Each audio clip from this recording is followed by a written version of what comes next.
E hoje queremos então trazer a última proposição, o último rogo, que certamente é o elemento da oração que vai lançar, talvez ali o fundamento de maior importância. Porque como esta é a oração do reino, é uma oração que Jesus ensinou à sua igreja, lembrando que é uma oração coletiva, que é um brado coletivo, que é uma súplica coletiva.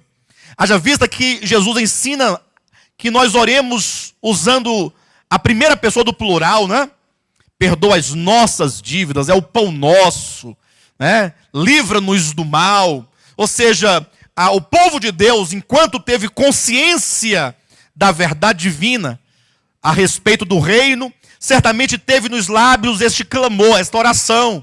E agora, a última parte da oração, que se encontra aqui em Mateus capítulo 6, versículo 13, é certamente a base fundamental para que toda a oração se efetive de fato em nossas vidas.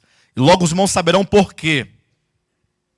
Leia na sua Bíblia, juntamente comigo, Mateus capítulo 6, versículo 13.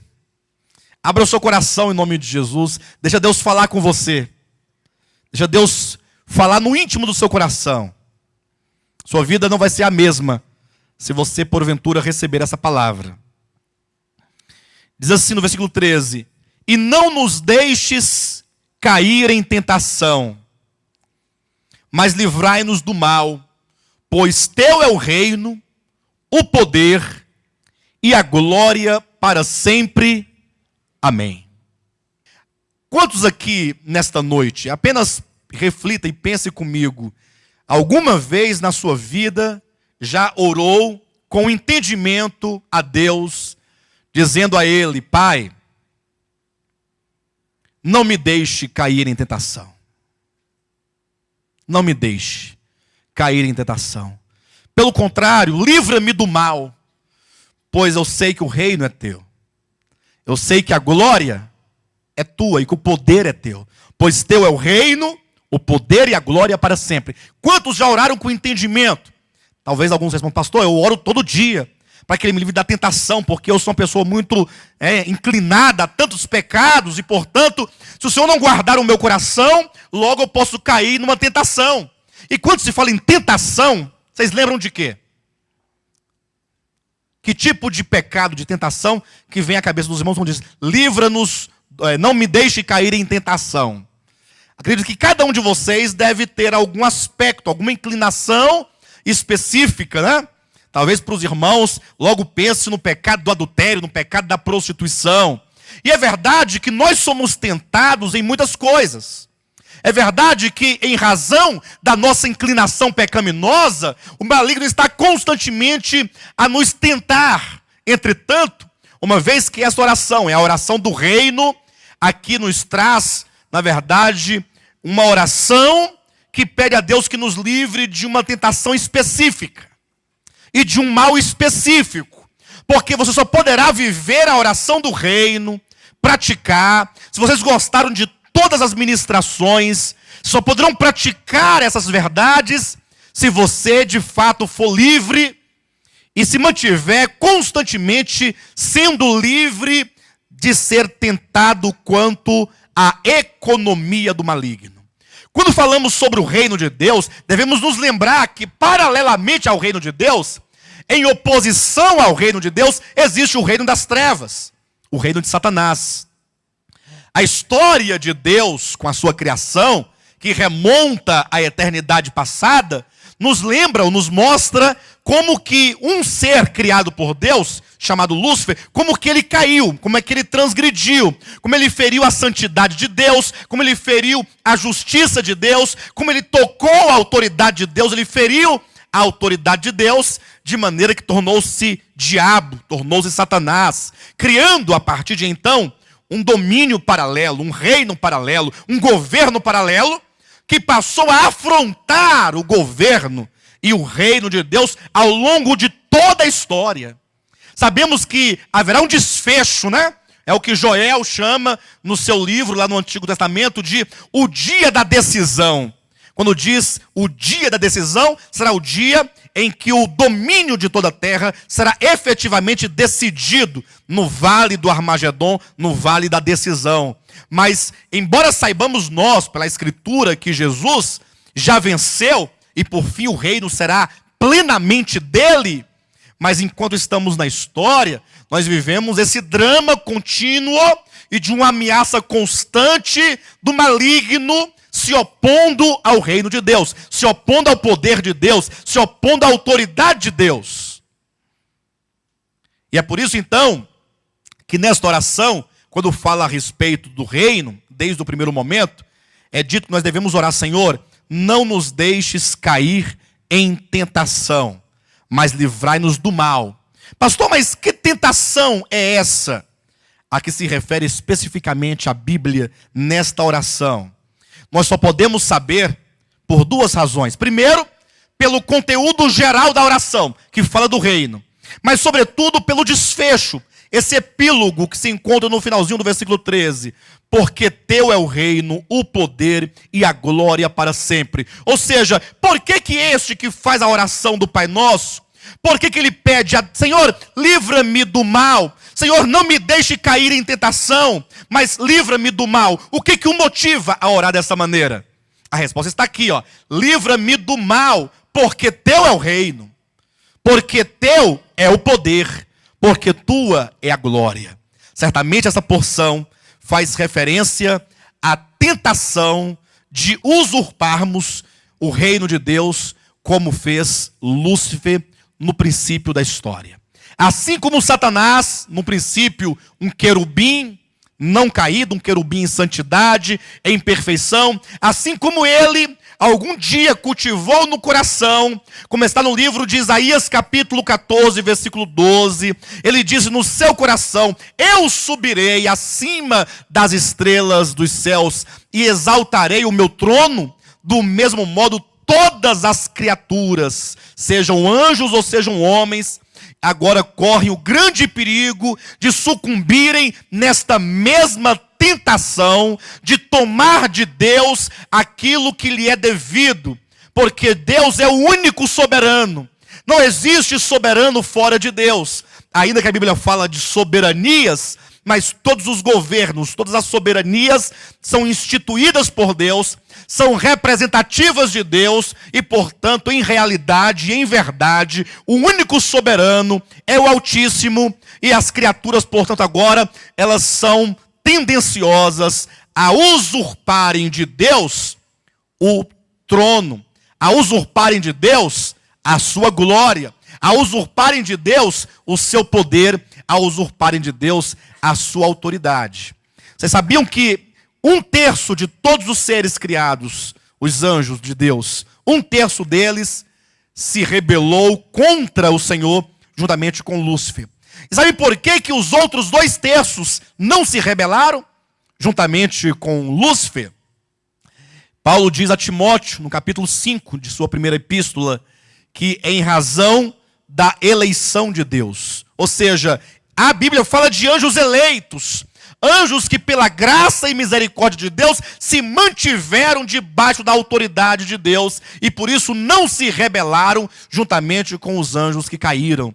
Desde então, Satanás tem uma economia, ele tem um propósito. Satanás tem arregimentado pessoas, anjos, homens, ele tem conclamado toda a criação a se revoltar contra o eterno, a usurpar, a querer tomar para si a glória, o reino, o poder. Por isso que Jesus disse: olha, quando vocês orarem, vocês devem orar assim: Pai nosso que estais nos céus, não me deixe cair em tentação, mas livra-me do mal que é Satanás, que é o maligno, porque eu entendo e eu reconheço que teu é o reino, teu é o poder e tua é a glória para todo o sempre. Cada crente, cada discípulo, cada servo de Deus, escute com bastante atenção, precisa orar a cada dia.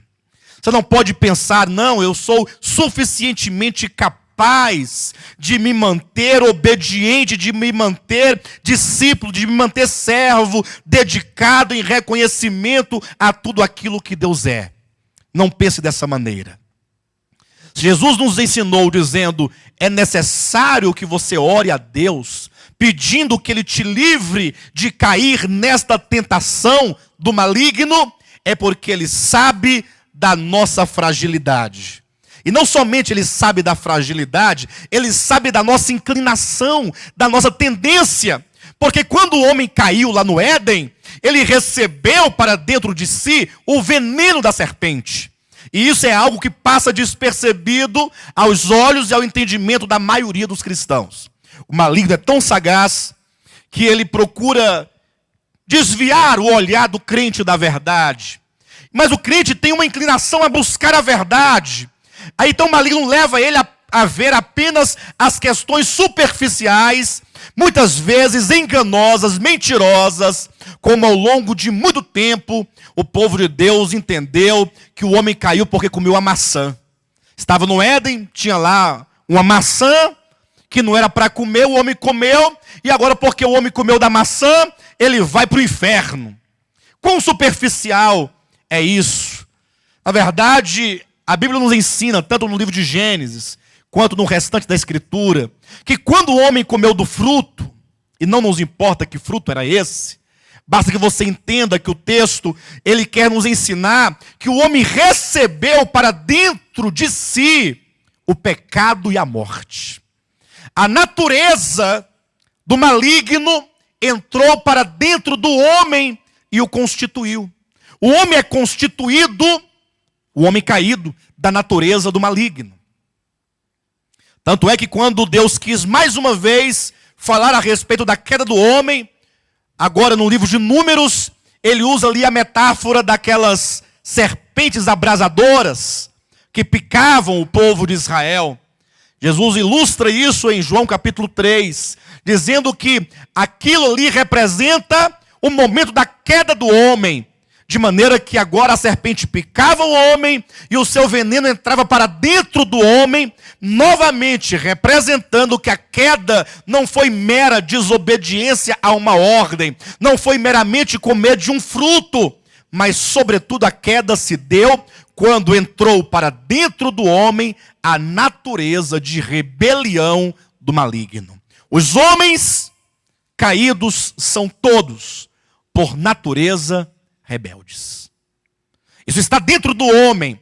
É uma rebelião latente no espírito, na alma, na mente, nas vontades.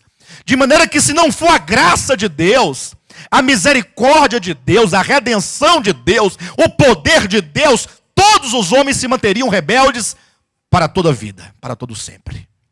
Mas como Deus é bom, Deus nos tem alcançado com a sua palavra, com a sua misericórdia, com a sua graça, e Ele então não somente nos resgatou do império das trevas, do domínio do maligno, mas como continuamente, a cada dia, Ele continua a nos salvar. Nós estamos dentro de um processo de salvação.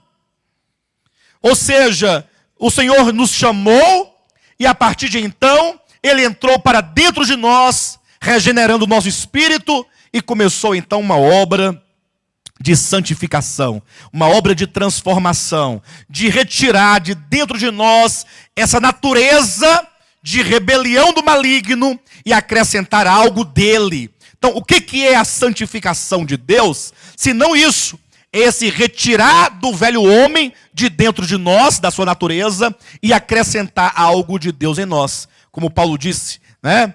Até que Cristo seja plenamente formado em nós. Como disse João Batista, importa que ele cresça e eu diminua. A santificação é continuamente uma diminuição daquilo que somos de nascimento em Adão e um crescer contínuo de Cristo dentro de nós. Então temos que orar a Deus, dizendo: Senhor, livra-me do mal.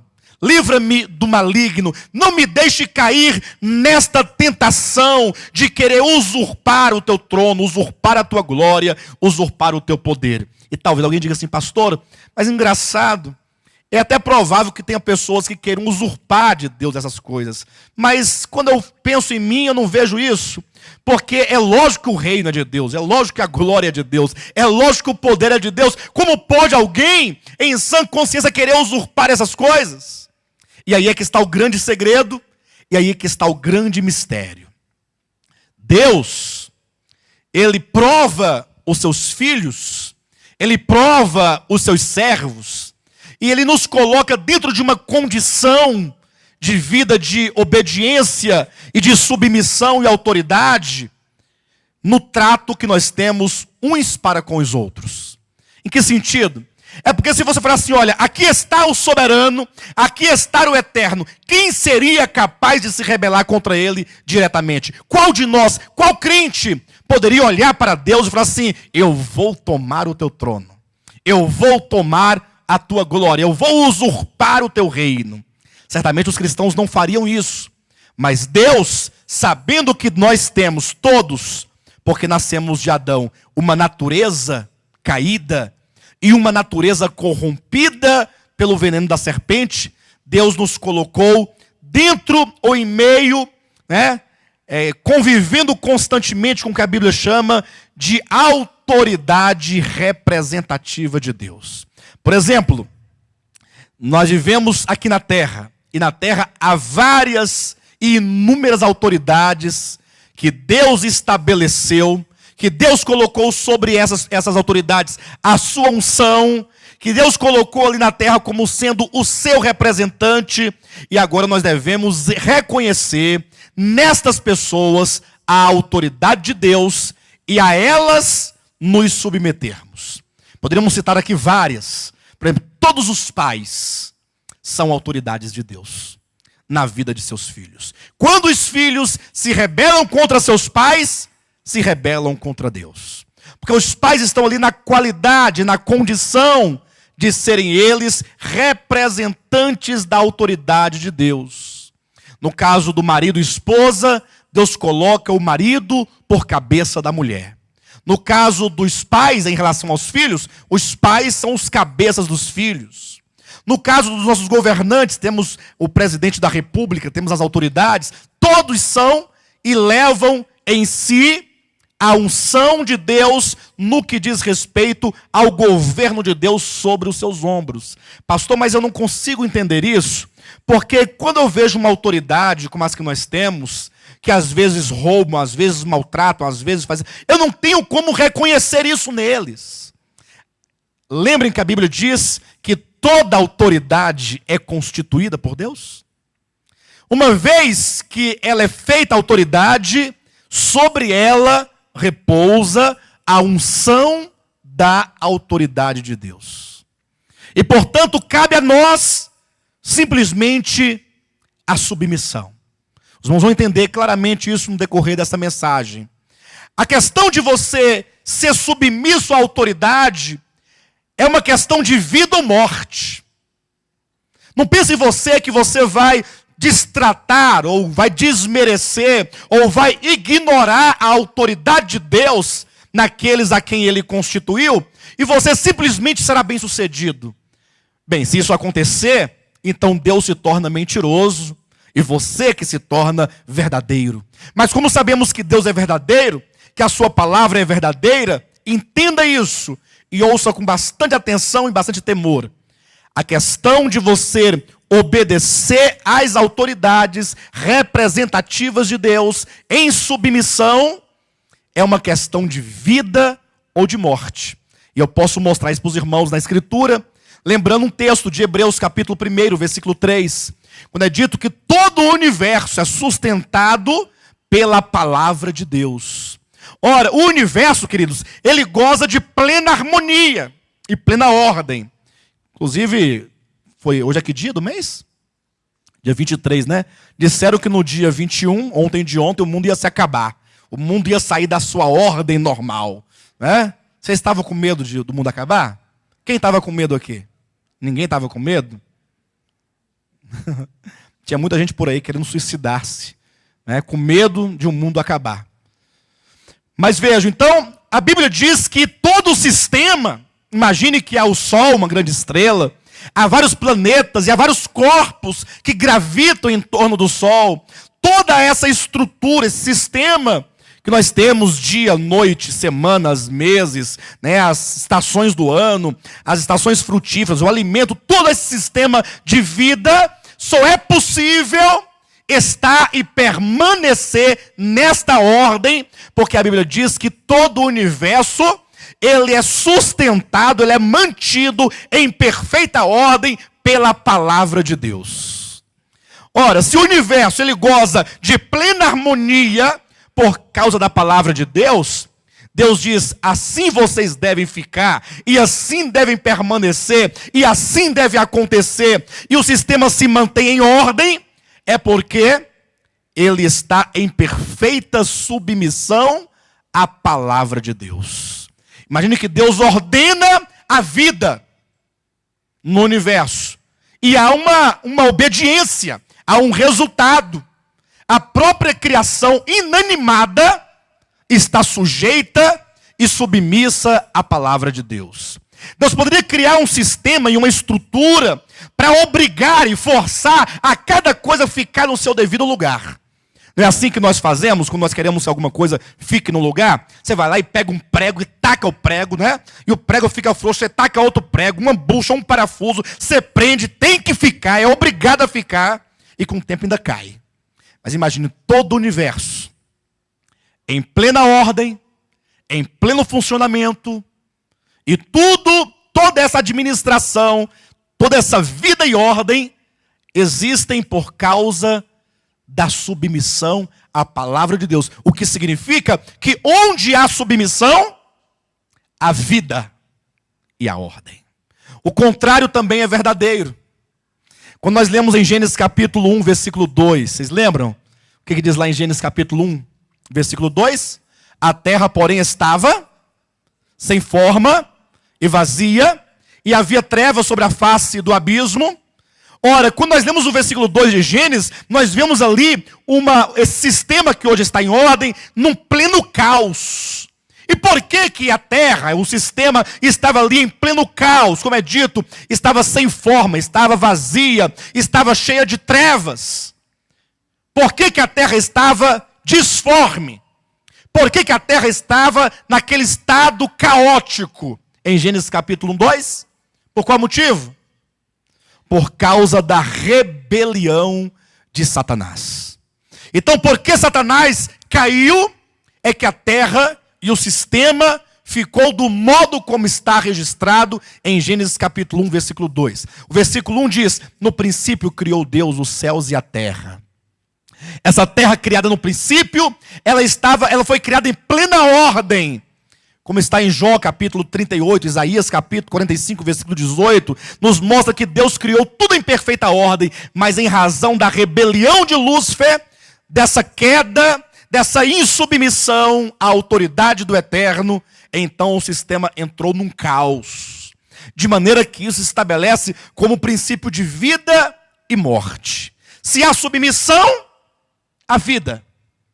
Se há insubmissão, há morte. E qual é o caminho que você tem tomado? Você tem tomado qual caminho? O caminho da vida ou o caminho da morte? O caminho da vida é o caminho da obediência, do reconhecimento da autoridade e então do se inclinar diante de Deus, de sua autoridade e falar, sim, Senhor, eu estou aqui disposto a prosseguir e a seguir segundo a tua vontade. Qual o caminho que você tem tomado? Pastor, eu acho que eu tenho tomado o caminho da vida. E aí eu quero trazer para os irmãos aqui breves exemplos, tanto nos aspectos negativos, em que trouxe morte, como nos aspectos positivos, em que a submissão trouxe vida. Para que você possa se colocar dentro de um ou outro exemplo. Para que você considere a sua experiência, considere o seu procedimento, considere o seu falar, considere o seu servir, dentro de um desses princípios ou exemplos, e você então saberá se o caminho que você está tomando é o caminho da vida ou o caminho da morte. Eu separei aqui 3 exemplos negativos e 3 exemplos positivos. Não sei se o tempo vai me permitir trabalhar todos eles, mas vamos lá, um por um, E vocês então prestem muita atenção para que você possa se ver, se enquadrar dentro de um ou outro exemplo. O primeiro exemplo que trouxe morte é o exemplo de Cã. Em algumas traduções, fala-se de Cão, né? Filho de Noé. Umas versões dizem Cã, noutras dizem Cão. Mas não leve pelo aspecto do riso, né? Só podia ser Cão mesmo, né? Mas olhe, não para o nome, mas para o que aconteceu. A Bíblia diz que Deus, Ele colocou toda a sua autoridade governamental sobre a pessoa de Noé. Por quê? Porque quando Deus criou o homem, em Gênesis capítulo 1 e 2, ali Adão foi colocado como o cabeça daquela criação. Ou seja, ele foi o primeiro, dele procederia toda uma geração. Mas vindo o dilúvio, aquela geração foi destruída. Então, quando Noé sai da arca, depois do dilúvio, Deus agora reestabelece com o homem a sua aliança, e Noé então é colocado como sendo ali o símbolo direto e imediato da autoridade de Deus. Noé tinha 3 filhos, Sem, Cã e Jafé. Diz a Bíblia que num certo momento da história de Noé, Noé plantou uma vinha. Pensa numa vinha, né? Uma plantação de uvas. Então, num dado tempo, ele recolheu as uvas, pisou as uvas e fez um vinho. E a Bíblia diz que Noé começou a tomar aquele vinho. E foi tomando 1 copo, 2 copos e 3. Foi ficando feliz. Você vai bebendo o vinho, vai ficando alegre, né? Vai corando o rosto. E diz que Noé ficou de tal modo embriagado que ele resolveu, por alguma razão que a Bíblia não conta, tirar a roupa e sair andando dentro de casa, na tenda, sem roupa, né? Feliz da vida, alegre. Isso porque ele estava embriagado. E veja, Noé era uma autoridade de Deus. Mas o seu filho Cã, vendo-o desta maneira, começou a escarnecer do seu pai. E a zombar do seu pai. E saiu para chamar seus 2 irmãos para que eles pudessem ver semelhantemente a nudez de seu pai. E ele sai dizendo: vem cá, Jafé. Vem cá, o Sem, venha ver a situação do nosso pai. Quando os 2 viram que o seu pai estava nu, eles viraram o rosto e de costa procuraram cobrir a nudez do seu pai. Quando Noé se livrou daquela situação, e eu quero que você abra a sua Bíblia, eu quero que você leia comigo, para que você veja o resultado dessa atitude de Cã, em Gênesis capítulo 9. Veja o que aconteceu a partir do versículo 20, na sua Bíblia. Sendo Noé lavrador, passou a plantar uma vinha, bebendo do vinho, embriagou-se e se pôs nu dentro de sua tenda. Cã, pai de Canaã, vendo a nudez do pai, fê-lo saber fora a seus 2 irmãos. Então Sem e Jafé tomaram uma capa, puseram-na sobre os próprios ombros de ambos, e andando de costas, rostos desviados, cobriram a nudez do pai sem que a vissem. Despertando Noé do seu vinho, soube o que lhe fizera o filho mais moço, e disse: maldito seja Canaã, seja servo dos servos a seus irmãos. E ajuntou: bendito seja o Senhor Deus de Sem, e Canaã lhe seja servo. Engrandeça Deus a Jafé, e habite ele nas tendas de Sem, e Canaã lhe seja servo. Veja que por 3 momentos, por 3 vezes, Noé, ele repete dizendo: maldito seja Canaã, maldito seja a descendência de Cã. Ou seja, Noé lançou uma maldição sobre a descendência do seu filho, a descendência daquele que, vendo a sua nudez, não somente viu, mas chamou outras pessoas para verem semelhantemente a nudez do seu pai. E agora é dito que Canaã, que é filho de Cã, ele será servo das gerações vindouras. E nós sabemos então que aqui se impõe por uma maldição, uma escravidão àqueles que não souberam obedecer, não souberam servir, não souberam honrar a autoridade de Deus. Ah, pastor, mas assim eu não posso concordar não, porque se Noé bebeu, encheu a cara de cana e depois estava nu, por que ele não podia olhar e não podia mostrar para os outros? Pela simples razão de que ali estava uma autoridade de Deus, mesmo errada, porque o texto não está a justificar a condição ou o ato de Noé, mas ali está uma autoridade de Deus. Nenhuma pessoa pode simplesmente zombar ou escarnecer daqueles sobre quem repousa a unção de Deus, a unção da autoridade. Este aqui é apenas um exemplo de alguém que, não se submetendo, não honrando a autoridade, trouxe para si uma maldição de escravidão. É uma consequência, né? Como é dito, né, que onde há rebelião, o caos estará instaurado. O segundo exemplo, poderíamos citar, é o exemplo de Miriam e Arão. Vejam que Miriam e Arão eram irmãos mais velhos de Moisés. Nós sabemos pela própria ordem da vida que os mais velhos são autoridades sobre os mais novos. Então, dentro de um olhar natural, quem era autoridade sobre quem? Se nós temos ali Miriam, Arão e Moisés. Moisés, o filho mais moço, o irmão mais jovem. Quem era autoridade sobre quem? Certamente Miriam e Arão seriam, no âmbito natural, autoridade sobre Moisés. Entretanto, Deus, na sua soberania, ele escolheu Moisés para liderar o povo de Israel. Ora, quando Deus escolhe Moisés, a partir de então, não se deve mais olhar pelo âmbito natural, deve-se olhar pelo âmbito espiritual. Deus separou Moisés e, portanto, Moisés é a autoridade representativa de Deus, e todo o povo de Deus agora deveria honrá-lo, deveria se submeter a ele, deveria respeitá-lo acima de qualquer coisa. A Bíblia diz em Números capítulo 12, que Moisés se uniu em casamento com a mulher cuxita. Eu não sei qual é a ironia dos textos, mas Cuxi é daquela descendência que Noé amaldiçoou. Lembra que Noé amaldiçoou o seu filho Cã? Dizendo que o seu filho, no caso Canaã, seria maldito. Canaã posteriormente gerou um filho chamado Cuxi, que deu origem aos cuxitas, de onde Moisés toma agora uma mulher negra para se casar. Quando, queridos, Miriam e Arão viram que Moisés se casara com uma cuxita, eles não quiseram aceitar. Não pode. Como é que Moisés simplesmente toma alguém que não é do povo de Israel, sobretudo uma cuxita, e se casa com ela? Abra sua Bíblia em Números capítulo 12. Eu quero que você acompanhe esse texto.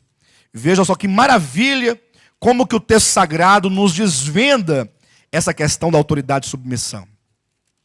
Capítulo 12, a partir do versículo 1 diz assim: falaram Miriam e Arão contra Moisés por causa da mulher cuxita que tomara, pois tinha tomado a mulher cuxita.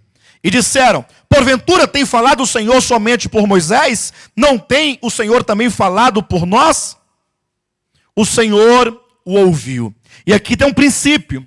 Geralmente, quando se há uma rebelião contra uma autoridade de Deus, atente para esse ponto, geralmente se traz um tom, ou se traz um argumento não espiritual, mas um argumento espirituoso, para não dizer monstruoso.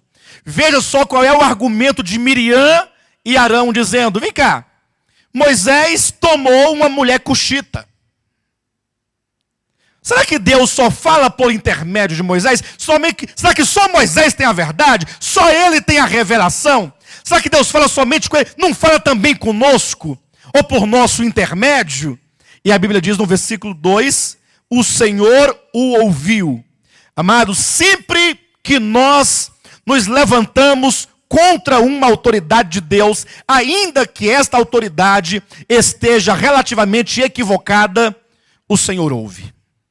Porque quando você se levanta contra uma autoridade de Deus, não é contra a pessoa que você se levanta, mas é contra o próprio Senhor, que ali está representado naquela autoridade.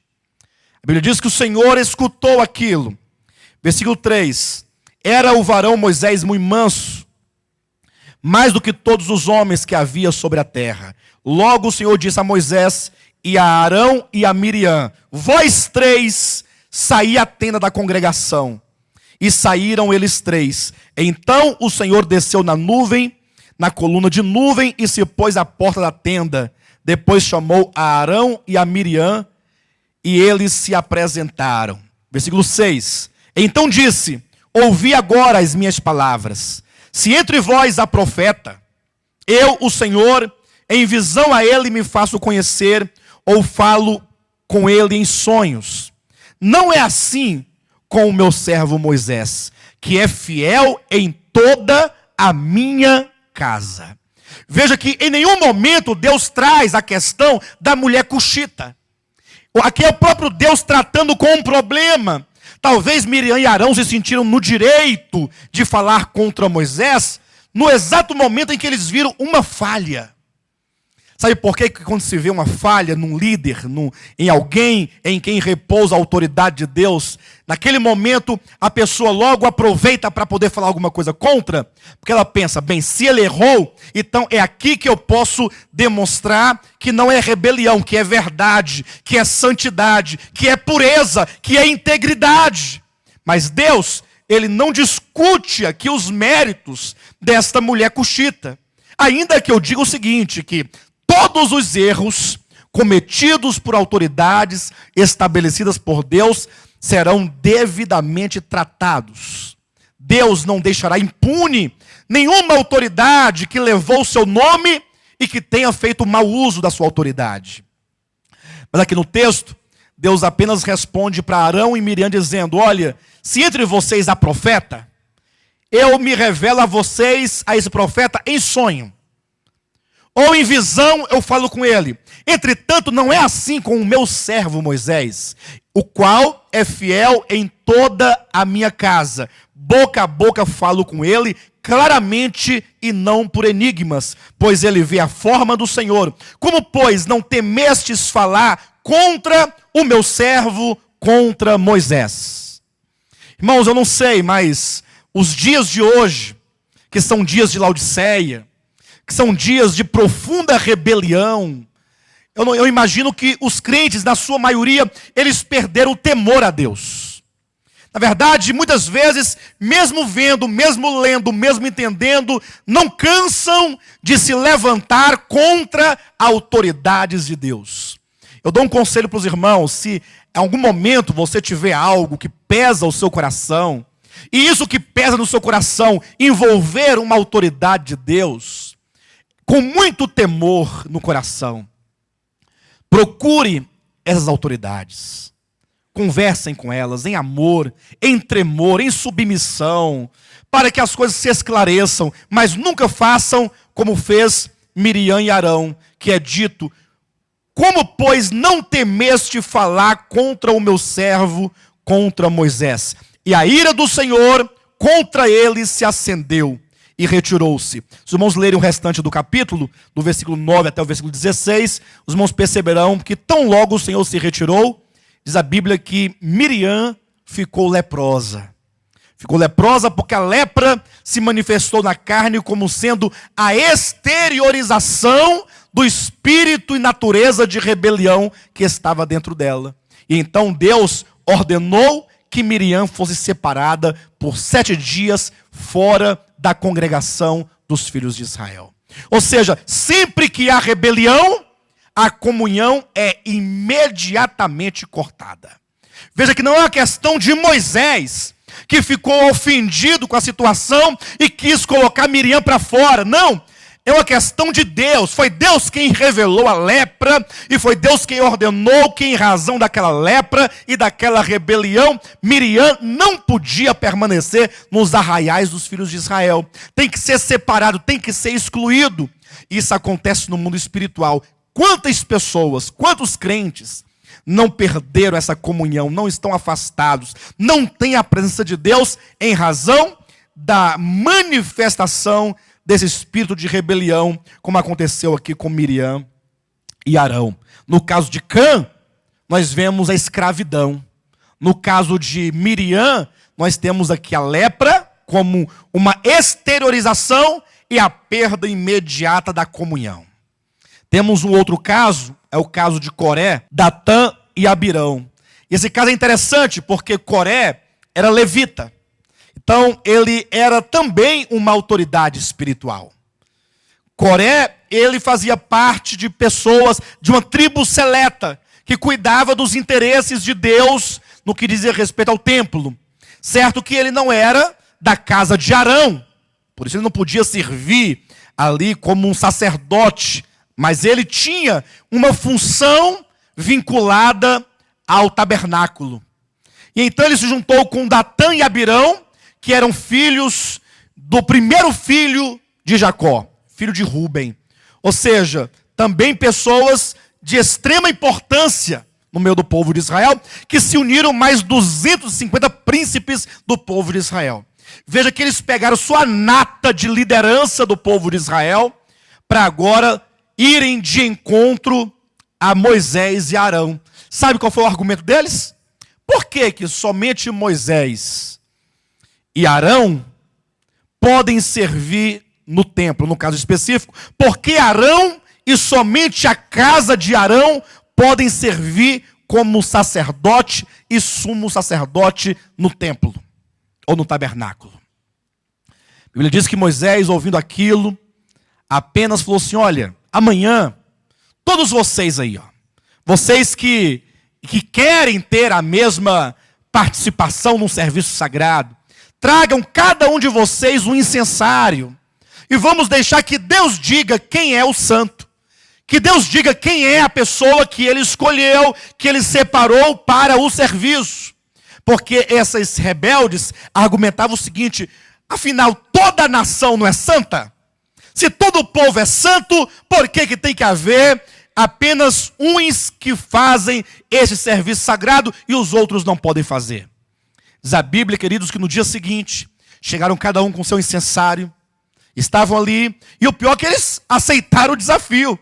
Pegaram o incensário e foram para lá, para ver quem Deus ia apontar que seria o seu sacerdote.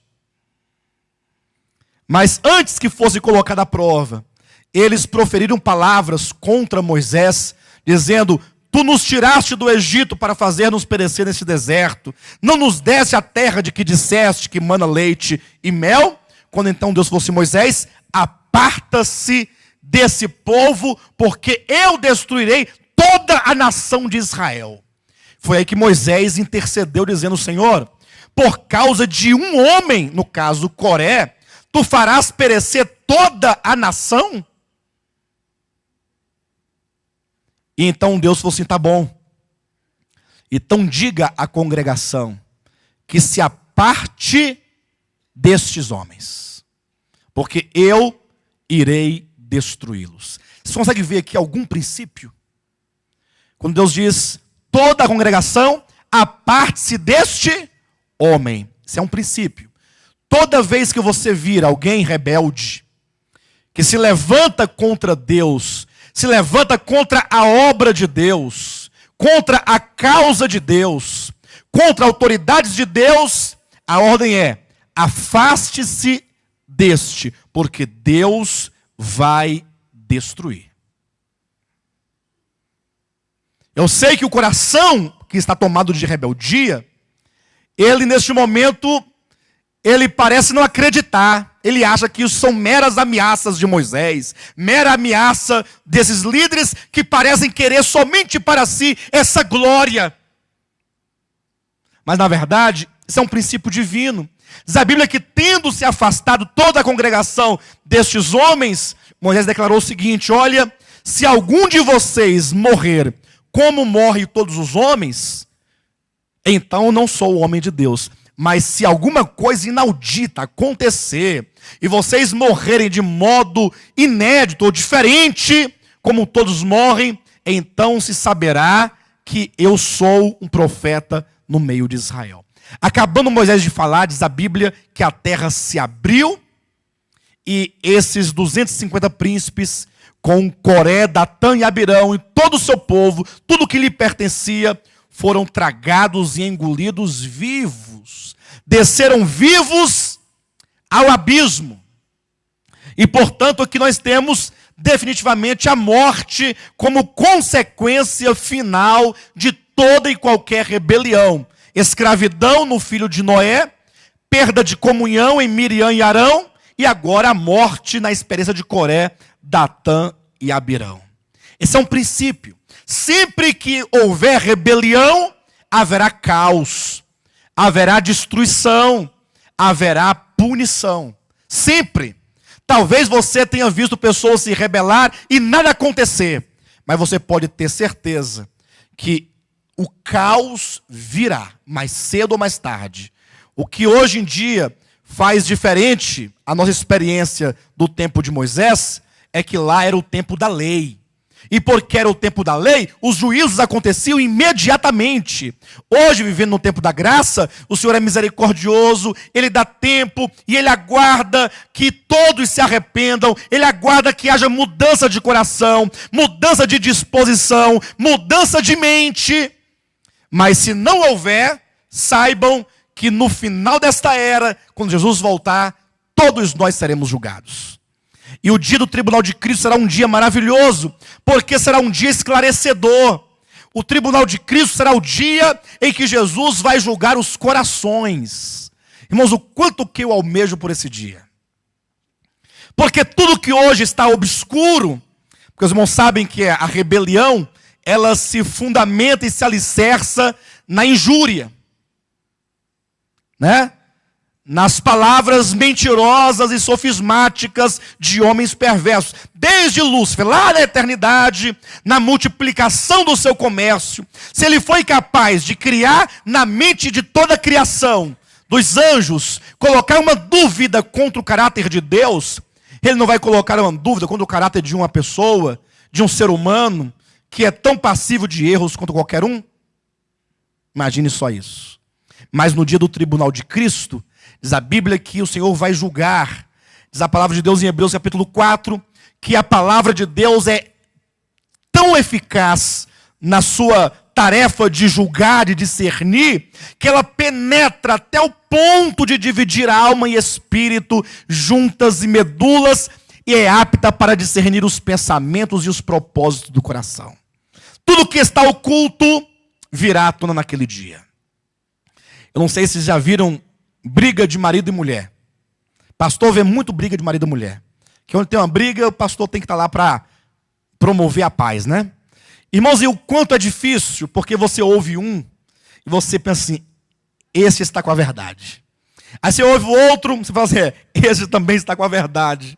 Porque há tanta dissimulação, e a visão geralmente de um é o seu ponto de vista, é a sua perspectiva, é a sua razão, é a sua dor, é o seu sofrimento. Mas há uma verdade por detrás de tudo isso. E no dia do tribunal de Cristo, tudo vai ser colocado às claras, tudo que está oculto. Os pensamentos, os propósitos do coração, tudo aquilo que um dia você falou, tudo nós teremos que dar conta naquele dia ao Senhor. De cada palavra. Porque o Senhor, Ele julgará o seu povo, e todos nós então receberemos segundo o bem ou o mal que tivermos feito por meio do corpo. Mas há exemplos positivos de que houve vida quando alguém se propôs a viver em obediência a Deus. Um desses é o caso de Davi. Eu não tenho tempo de discorrer a história, mas nós sabemos que Deus escolheu Davi para ser rei sobre Israel. O interessante é que quando Deus escolhe Davi, já havia um rei em Israel, inclusive ungido por Deus, que era Saul. Deus então vai buscar Davi lá nos pastos, junto das ovelhas, e é trazido. Então Deus envia o profeta Samuel, que não somente traz, que ora por ele, mas derrama o óleo sobre Davi, fala, você agora é o novo rei de Israel. Está ungido, sobre você está a unção de rei, você é o novo rei que Deus escolheu para reinar sobre Israel. Ora, se fosse qualquer outra pessoa, com o coração um tanto desviado, ou um tanto rebelde, faria o quê? Bem, então eu tenho do meu lado o profeta. Então, vem cá, profeta Samuel, vem cá, Jessé, meus irmãos, já montamos aqui um pequeno exército, porque nós temos que tirar Saul do trono, porque eu fui constituído rei. Então, mais nada natural do que eu tomar posse do trono, não é assim? Poderia conseguir meia dúzia aqui, meia dúzia ali, sair no meio do povo de Israel, juntamente com o profeta, para validar sua palavra, e então conseguindo pessoas para junto de si, dividindo o reino de Israel contra Saul, para lutar, para desafiar, para destronar. Mas Davi não fez nada disso. Bem, eu sou o novo rei? Sim, então tá bom. Então muito obrigado, e agora eu vou voltar a pastorear as ovelhas. E ele volta para o campo. E ele não vai atrás do trono. Bem, o Deus que me ungiu, ele me colocará no trono, na sua hora devida. E Deus então foi criando situações. Deus deu a vitória a Davi sobre Golias, e aí o povo começou a aplaudir a Davi. Davi foi colocado em cena, e ainda assim Davi não se aproveita para tomar nada de trono, pelo contrário, ele se torna um servo de Saul. Ele ia à casa de Saul tocar harpa para Saul, o rei. E ele sabia que ele estava ungido rei, mas ele estava ali como um servo, tocava harpa para acalmar o espírito de Saul, que estava perturbado, e Saul querendo matá-lo, porque Davi já começava a ser aclamado pelo povo de Israel. Aí vem o ciúme em Saul, e Saul se põe em perseguição a Davi. E Davi não somente não fazia nada para tomar o trono, como apenas fugia de Saul. Numa dada ocasião, quando Saul queria matar Davi, Davi estava escondido numa caverna. Deu vontade de esvaziar o ventre, vendo ele na caverna, ele entra na caverna, está lá, com aquele roupão de rei, agachado. E lá no fundo da caverna está Davi. E Saul de costas para Davi. E aí vem na mente de Davi, bem que agora eu poderia matá-lo, não? Poderia, estou ungido, sou rei, e tem mais, ele está aqui querendo me matar, ele está me perseguindo, eu teria um grande argumento para fazer isso. E Davi pegou a espada e foi se aproximando. Quando chegou perto, diz a Bíblia, o coração de Davi estremeceu. E aí ele veio, como eu posso fazer isso com o ungido do Senhor? Olha o temor que tinha Davi, olha a visão que tinha Davi, olha a compreensão que tinha Davi. E ele falou assim, bem, então eu vou fazer o seguinte, eu vou cortar só um pedacinho da veste, só para depois eu provar para ele que a vida dele esteve nas minhas mãos, mas eu não matei. E quando Davi cortou aquele pedacinho daquele manto que estava jogado no canto, sabia que o coração de Davi tremeu de temor. Quando Saul saiu, que estava lá na frente já, Davi grita, ô Saul, olha aqui o pedaço do seu manto, que Saul olha, o pedaço do manto rasgado, a sua vida esteve nas minhas mãos, mas eu não pude levantar a mão contra o ungido do Senhor. Então Davi, mesmo ungido, nunca em nenhum momento ele se levantou contra Saul, mesmo Saul estando já endemoniado e perseguindo-o de morte, Davi sempre entendeu que a despeito de qualquer coisa, ali era um ungido do Senhor. E se Saul tinha que fazer, de pagar qualquer coisa pelos seus erros, não deveria ser com Davi, mas com o Senhor. E por isso Davi é chamado o homem segundo o coração de Deus, porque sabia reconhecer a autoridade, razão porque o trono de Davi se tornou o trono eterno. Salmo 89 nos mostra que o trono de Davi é um trono eterno, que mesmo depois de sua morte, o seu trono permanecerá por toda a eternidade na pessoa do Messias, porque foi alguém que conheceu e reconheceu a autoridade. Há um outro exemplo, rapidamente, que é Miguel. Miguel é um arcanjo de Deus. De todos os arcanjos, os príncipes que havia no céu, somente um não caiu por ocasião da queda de Lúcifer. Tratando-se dessa hierarquia que juntamente com Lúcifer governava a terra antes da sua queda. Miguel, cujo nome quer dizer quem é como Deus é, que é o principado de Israel. Somente ele não caiu. Quando todos caíram, quando todos se rebelaram contra Deus, Miguel, muito provavelmente ele não entendia muitas coisas, não sabia muitas coisas, mas pela graça divina, ele permaneceu do lado de Deus, como quem dissesse, esse não é um problema meu. Se há algum problema a ser resolvido aí nessa questão, deve ser entre Yahvé e Lúcifer, não entre eu e Lúcifer. Segundo a Bíblia, Miguel era um subordinado a Lúcifer. Lúcifer tinha autoridade sobre a vida dele, mas ele simplesmente ficou de lado, como quem esperasse Deus resolver aquela questão. E aqui é um detalhe muito grande, porque isso acontece muito na igreja. A igreja, ela tem muitos grupos sociais. Embora nós sejamos apenas uma família, mas sempre tem os grupinhos. Tem aqueles que se identificam mais, vivem juntos, ali mais tempo, e aí, de vez em quando, tem alguém que se rebela. Tem alguém que começa a falar contra o ministério. Palavras que não podem ser, certamente, ditas em público. Porque tudo aquilo que é rebelião, se diz às escondidas, nas escuras, né?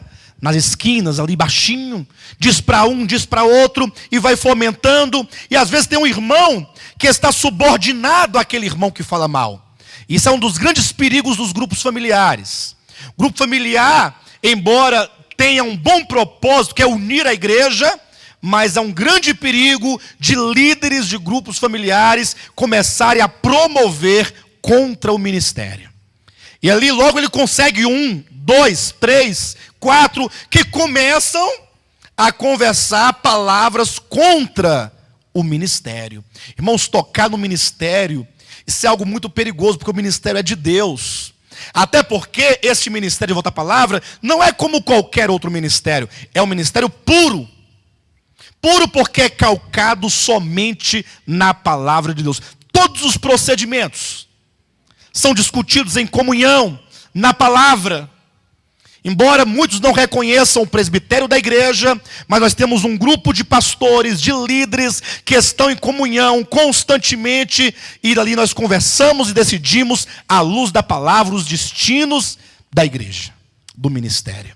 E ainda assim, se surgir uma dúvida, essa dúvida, com muito tremor, essa pessoa deve procurar em amor, tem que procurar em submissão à liderança da igreja e procurar discernir, procurar compreender, sempre com a Bíblia aberta. Porque aquilo que você sente, aquilo que eu sinto, aquilo que você pensa, aquilo que eu penso, muitas vezes, não raras vezes, é carnal. Porque nós temos nossas concepções, nós somos doloridos por tantas coisas. Ficamos às vezes doloridos porque o bispo Josué é pastor. Ou então porque o Silvio, ele já está assumindo várias funções na igreja. E ele acabou de chegar, e o Juraci, que está há muito tempo, não ocupou nenhuma função ainda. Aí começa o Juraci, você está há quanto tempo na igreja? Bem, eu estou aqui desde a fundação desse ministério. E você já é o quê? Não, eu sou um diácono, né? Mas você já é diácono-chefe? Não, eu sou apenas diácono, né? E por que o Silvio chegou, tem 3 anos, e ele já está dirigindo, abrindo a reunião, já dirige 2 grupos familiares, e já até tem um boato aí de que logo, logo ele será um irmão para servir a obra aí em vários lugares, aqui em Brasília, em Planaltina, em Goiânia, em tanto lugar. Aí o Juraci fala assim, rapaz, não é mesmo? Aí começa a fermentação. Não, nunca pense assim. Se há algum problema, abra a Bíblia. Todos os problemas devem ser tratados à luz da Bíblia. Todos. Miguel permaneceu firme. Não cedeu aos argumentos do maligno. De sorte que num dado tempo, depois da queda de Lúcifer, muito tempo depois, diz a Bíblia que Deus falou assim, Miguel, vá buscar o corpo de Moisés, lá no Monte Nebo. E quando chega lá o arcanjo Miguel, que ele vai pegar o corpo de Moisés no monte, quem ele encontra lá? O diabo. O diabo que já estava pegando pela cabeça de Moisés para levar. Quando Miguel pegou pelas pernas, o diabo pegou pela cabeça. E começaram. Só que quando Miguel se viu diante de Lúcifer, Miguel tremeu, mas não foi de medo. Afinal, ele estava na autoridade do Altíssimo. Ele bem que poderia falar assim: seu Satanás, eu vou tacar fogo em você agora. Vou pisar na sua cabeça. Não poderia fazer isso? Como tem um tanto de crente que ficou querendo tacar fogo no diabo. Eu estava ouvindo numa rede de rádio aí, e o pastor falava assim: vocês aqui têm o culto do Espírito Santo. Vocês aqui têm um culto da família. E vocês têm um culto de tacar fogo no diabo. Eu falei: uai, agora tem um culto de tacar fogo no diabo? Deve ser o culto da campanha, né? Quando Miguel se viu diante de Lúcifer, ele tremeu, não de medo. Mas quando ele olhou para Lúcifer, ele via ali um ser que no princípio, antes da sua queda, fora colocado como autoridade sobre a vida dele.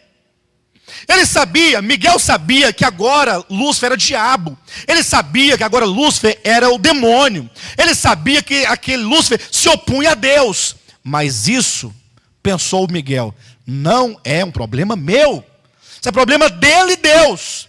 Quanto a mim, eu me recordo que no princípio Deus me colocou debaixo da sua autoridade e, portanto, eu não ouso proferir nenhuma palavra de juízo ou palavra condenatória contra ele. Olha que temor, abra sua Bíblia no livro de Judas. É o penúltimo livro da Bíblia antes do Apocalipse. Judas, capítulo 1, só tem um capítulo, versículo 9. Diz assim: contudo, o arcanjo Miguel, quando contendia com o diabo e disputava a respeito do corpo de Moisés, não se atreveu a proferir juízo infamatório contra ele. Pelo contrário, disse: o Senhor te repreenda. Mas veja o versículo anterior, versículo 8, que dá sequência, dizendo: ora, estes, da mesma sorte, quais sonhadores alucinados, não só contaminam a carne, como também rejeitam, como é que diz na sua Bíblia? Como também rejeitam governo e difamam autoridades. Ah, tá aí, ó. Tá aí. Recentemente eu falando com o irmão, eu falava assim: olha, irmão, o irmão me trouxe uma situação de uma pessoa. Eu falei assim: olha, é certo que as nossas decisões em relação aos nossos relacionamentos, isso é muito pessoal. Ninguém pode intervir na sua vida. Eu não posso intervir na vida do pastor Josué, do pastor Renato, do Tiago, de ninguém, para ordenar algo. Nem Deus faz isso. Deus apenas, às vezes, nos orienta na sua palavra, e Ele permite que nós tomemos decisões, não é assim? Eu dizia: olha, essa pessoa com quem você quer se relacionar, é uma pessoa que não reconhece governo. É uma pessoa que tem profundos problemas com governo. Tudo que é instituição, essa pessoa tem problema. Família, problema. Pai, problema. Marido, problema. Igreja, problema. Inclusive você que vai se casar, que é jovem, escolha bem a pessoa com quem você vai se casar. Porque se for uma pessoa que não reconhece governo, que não honra seus pais, que não ama a igreja, não se submete à direção do Senhor na sua vida, certamente não é a pessoa apropriada. Porque quem não está debaixo de governo, certamente atrai para si o caos. Miguel, diz a Bíblia, ele, sabendo que Lúcifer outrora foi colocado sobre a sua vida, mesmo sendo agora Lúcifer diabo, ele não ousou ou não se atreveu a proferir juízo infamatório. Olha, o seu problema você resolve com o Senhor. Que o Senhor te repreenda. Ele nem se sentiu no direito de falar assim: eu te repreendo. Ele não poderia falar assim: eu te repreendo. Não tem um tanto de crente dizendo para o diabo: eu te repreendo. Não é? Eu te mando. Mas o próprio Miguel disse: olha, o Senhor te repreenda. Conhecer a autoridade, reconhecer a autoridade, traz a bênção de Deus, como nós vemos que Miguel não somente permaneceu na sua condição de santidade e pureza, mas se tornou o grande e valente guerreiro de Deus. Quando a Bíblia fala das guerras de Deus, quem é que precede o Senhor em suas guerras? Miguel. Então Deus fala assim: Miguel, vai lá e luta por mim, batalhe por mim. Por quê? Porque a sua submissão, a sua consciência ao que é o governo de Deus, trouxe para si essa bênção. Se tornar o grande guerreiro de Deus, o valente de Deus, que precede Deus em suas guerras, que inclusive representa a Deus nas grandes guerras, que houve e que inclusive também haverá, conforme no capítulo 7 do livro do Apocalipse. Bem, eu tenho que encerrar, o tempo está bastante avançado, mas não posso deixar de me referir a Jesus Cristo. Conforme nós temos em Filipenses, abre a sua Bíblia rapidamente. Filipenses capítulo 2, versículo 5 em diante. Veja o que diz: tende em vós o mesmo sentimento que houve também em Cristo Jesus, pois ele, subsistindo em forma de Deus, não julgou como usurpação o ser igual a Deus.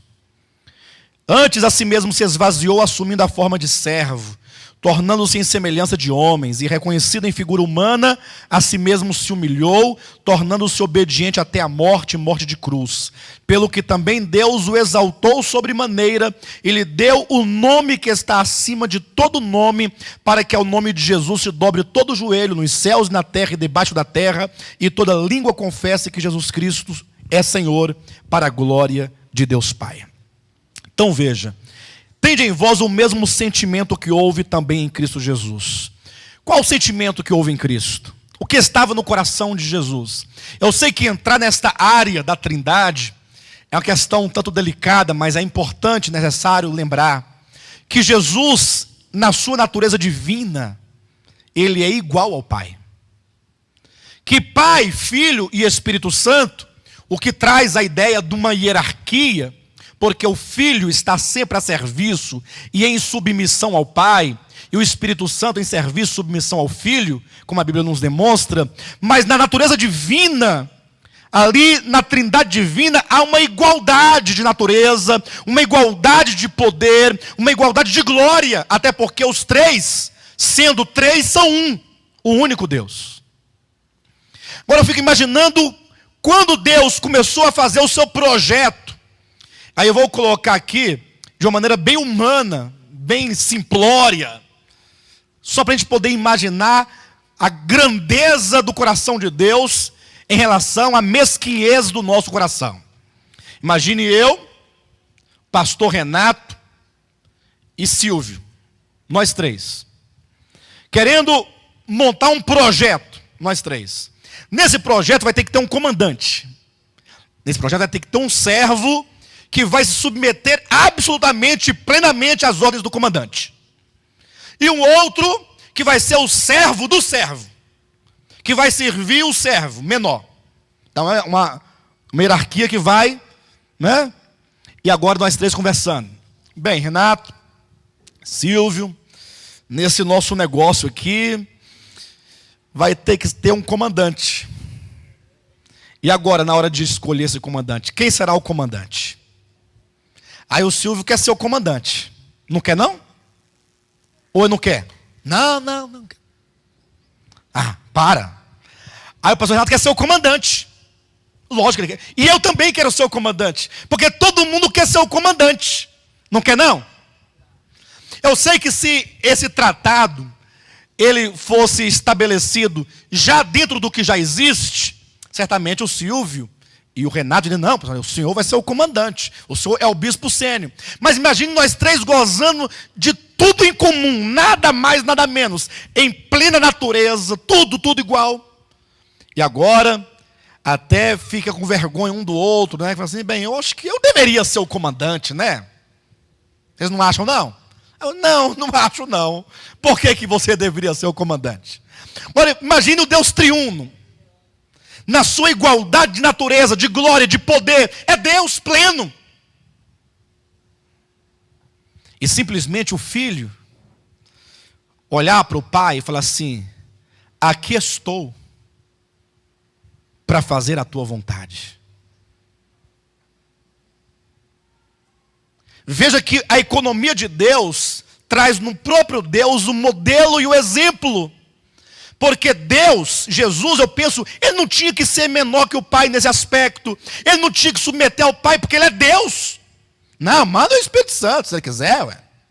Mas por que tem que ser eu? Não, e por que o Pai não desce lá e não morre pelo homem?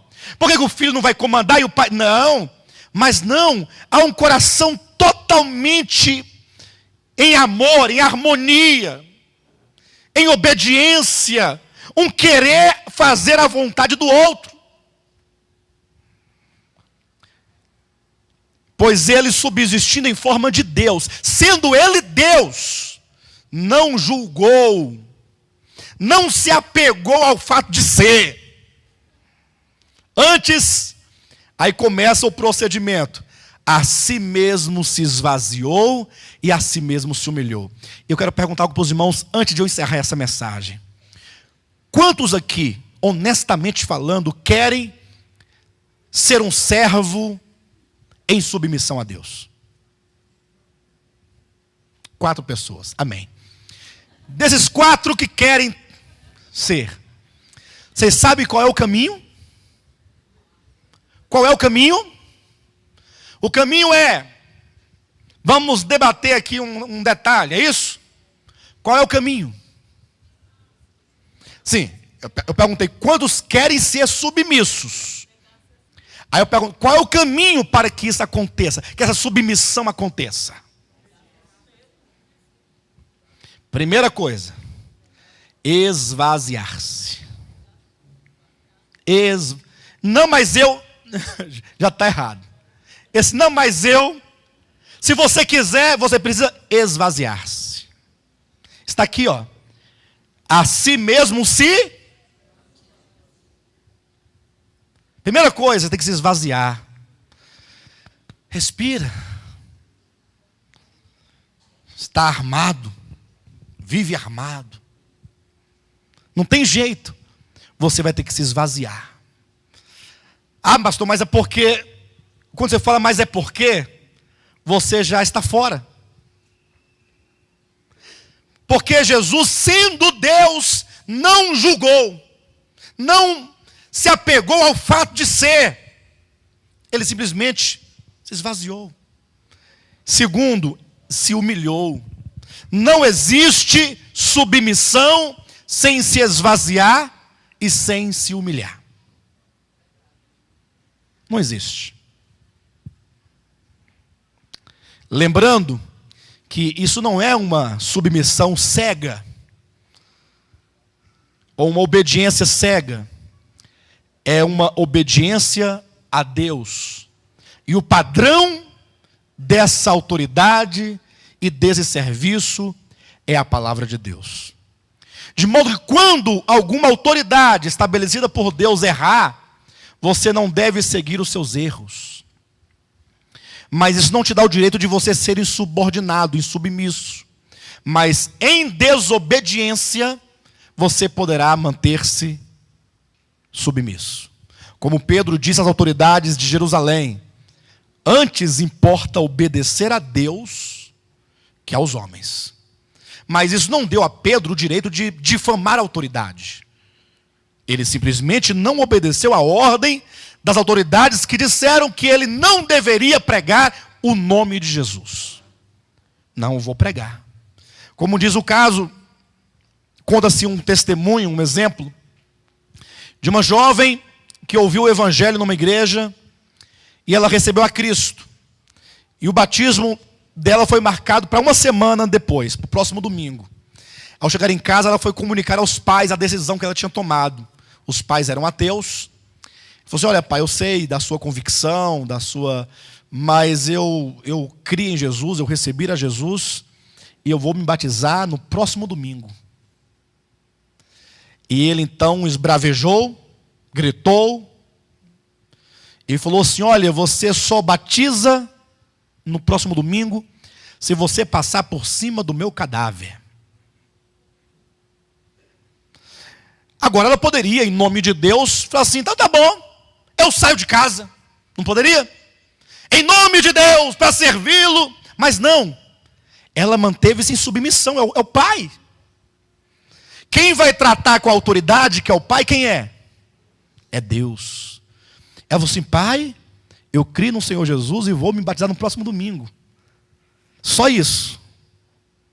Quem vai tratar com o pai é Deus. Ele disse: só batizas de passar por cima do meu cadáver. Pois dito e feito, na quarta-feira ele adoeceu e foi hospitalizado. Na quinta-feira ficou ruim. Na sexta-feira faleceu. No sábado foi sepultado.